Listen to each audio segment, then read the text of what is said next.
Module 2. The role of Regulatory Affairs Department.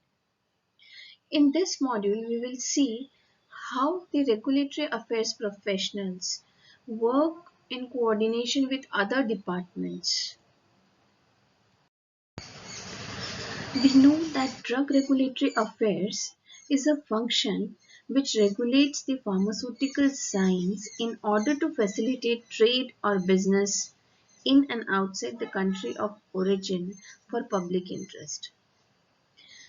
Regulatory affairs professionals are employed in industry, government regulatory authorities, and academics.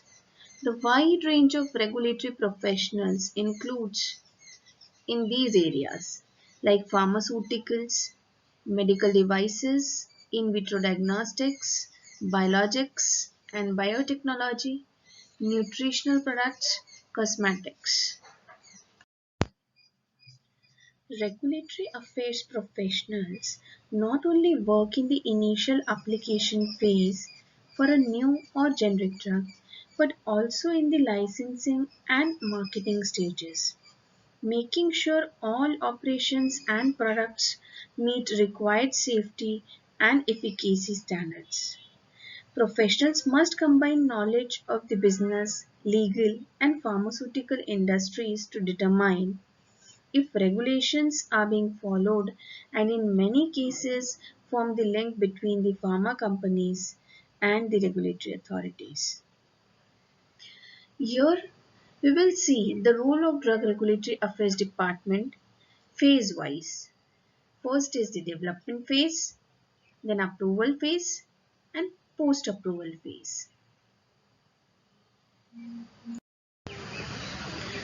The regulatory affairs personnel work hand in hand with marketing and R&D to develop innovative products that take advantage of new technological and regulatory developments to accelerate time to market. In the development phase, what we do is we ensure that the legislative requirements are met. For that, we advise on development studies to demonstrate safety, quality, and efficacy parameters. We set up a regulatory strategy. We participate in cross-functional project teams. We ensure application of guidelines for clinical trials. Submission of application to conduct clinical trials. Managing the regulatory submission.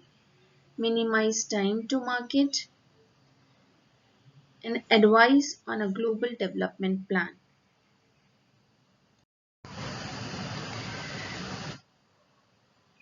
As they advise on a global development plan, they optimize submission strategies. In that, they do help in dossier preparation, format and document reuse. They do electronic submissions, review high-level documents or reports. They interact with commercial side of business such as pricing and reimbursement. This is a pictorial representation of regulation of drug approval process. There are different stages like drug discovery, then drug development and manufacturing, clinical trials in human, and then marketing application. So, from drug development to the marketing application, it is necessary to comply all the regulatory requirements. So, this is for ease of understanding. The second phase is approval phase. In this phase, we check progress of evaluation and anticipate questions, clarify raised questions, plan response and strategies with other departments, plan and manage agency meetings or hearings. We negotiate approval and product information with agencies. Most pharmaceutical and biotechnology firms employ drug development project teams to guide the processes involved in early drug discovery phase through the various drug development stages and finally making the drug candidate into a therapeutic product. The drug development team includes a diverse group of individuals with different philosophies and approaches to the development process. All team members must work closely together to ensure that a drug is both safe and efficacious. These individuals include the discovery or development team, the non-clinical pharmacology and toxicology team, clinical research team, regulatory affairs team, marketing team, legal team, and management team. So, how they work? What are the responsibilities of these project teams?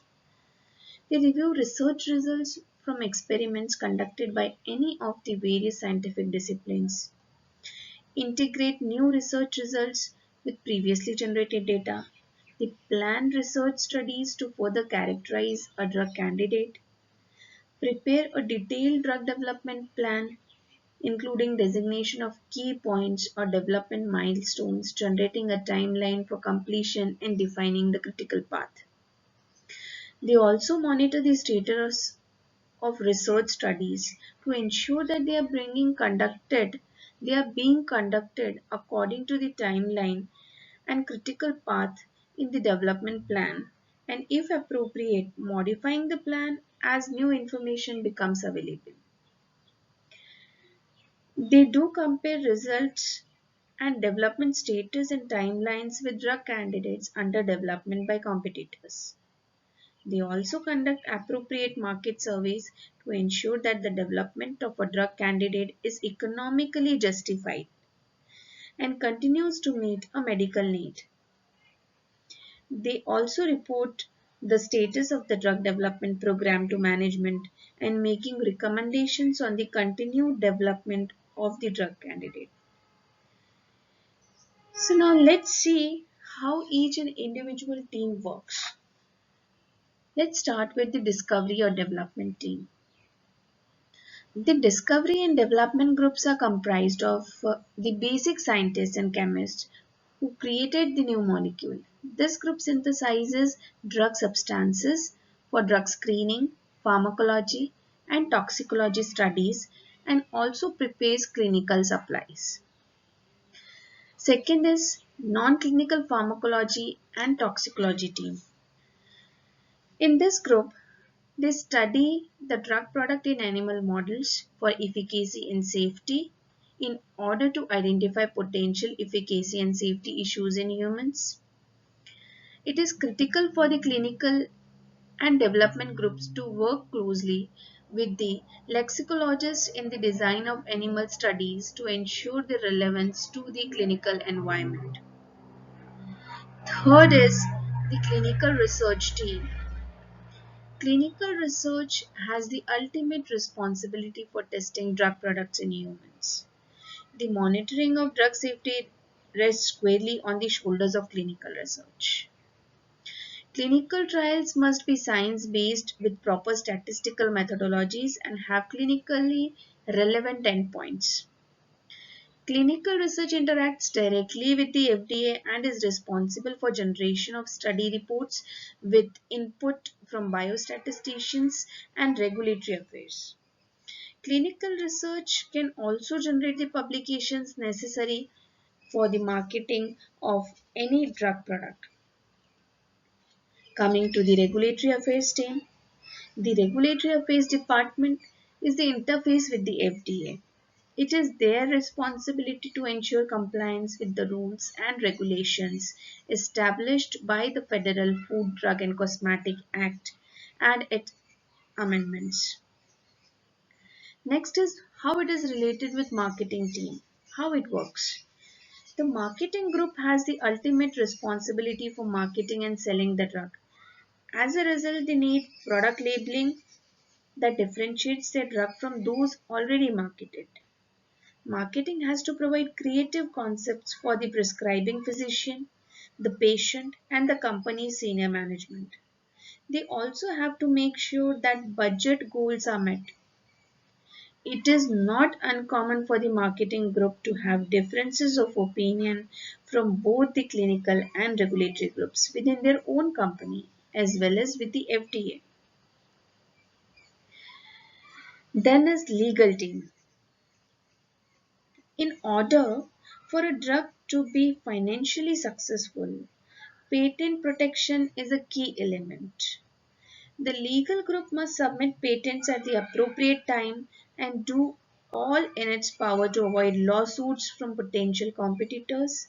The legal group also ensures that neither the FDA nor the other organization or company will challenge advertising and promotional materials. Then is management team.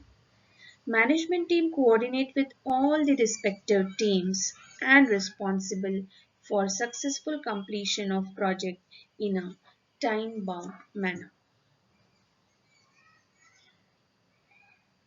So this is all about the roles and responsibilities of different departments in the approval phase.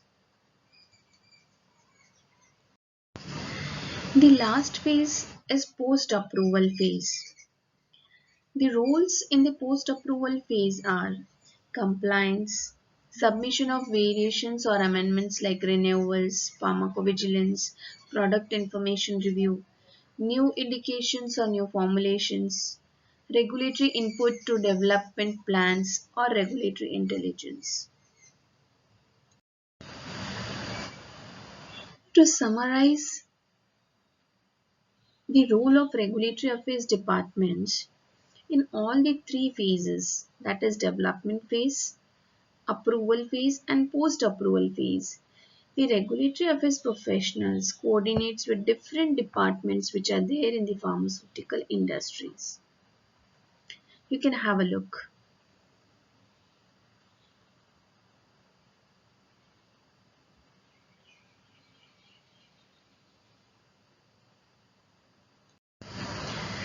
In the previous slides, we have seen the roles of the regulatory affairs professionals during all the three phases, development phase, approval phase and post-approval phase.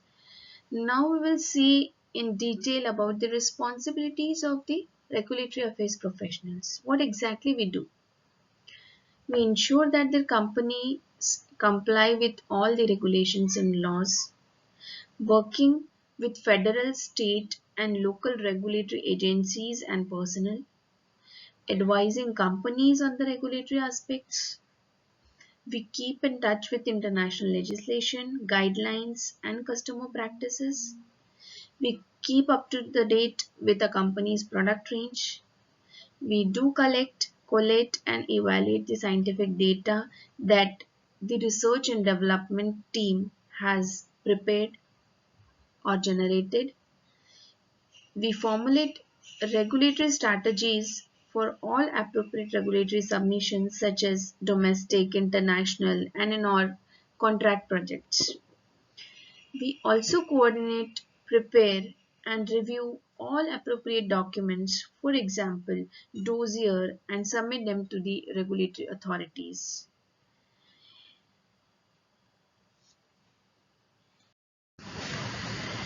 We prepare and review the SOPs. We do review the batch manufacturing records, batch packaging records, master formula records, change controls and other relevant documents at different stages. For example, during the development phase, we do review specification, STPs, method validations. Then monitor the progress of all registration submission. We maintain approved applications and the record of registration fees paid. We do respond to queries and ensure that registration or approval are granted. We participate in research and development training, pilot plant scale up and post marketing surveillance activities. We manage and review audit reports and compliance, regulatory and customer inspections. We provide accurate and complete information about the quality, safety, and effectiveness of the product to the physicians and other healthcare professionals.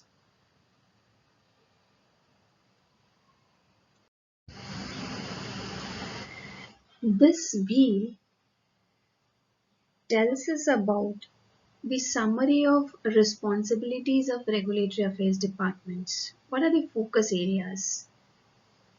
Let's have a look. like product information management, product registration tracking, dossier management, labeling operations, submission planning and tracking, regulatory archiving, health authority interactions, regulatory intelligence, change control and product release, submission document management. So this is the summary of all the focus areas of regulatory affairs department.